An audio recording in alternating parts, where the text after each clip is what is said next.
It's not hard to find division and disagreement in culture today, but as believers, we are called to a different standard. In John 17, before Jesus took the cross, he actually prayed that those who would come to faith in him, even in future years beyond, he prayed that we would have the same kind of unity with one another that he has with God. The why of why he prayed that was that so others would believe. And so, as much as we need unity within the church, the reason why we need that unity is because a lost world is watching us, and we have the only hope that they are looking for that will actually satisfy them. So I would love for you to study the book of Acts with me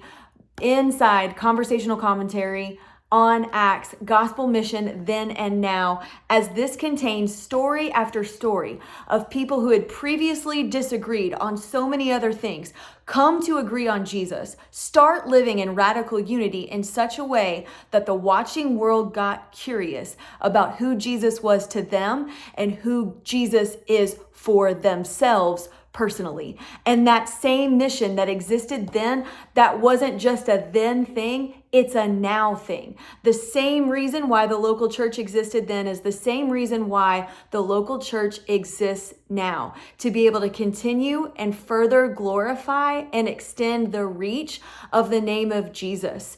until all have heard. And so if you know that maybe you've gotten distracted, or maybe you've forgotten or never even known what the mission of the church is, or just not known what your place in that mission is, I invite you to study verse by verse through the book of Acts. And if you want to take it a step further, to engage in those group discussion questions with a group of like-minded believers so that you can not only live this in personal obedience, but also hold one another accountable and live in that radical unity that makes the watching world curious so that more will know of our great God.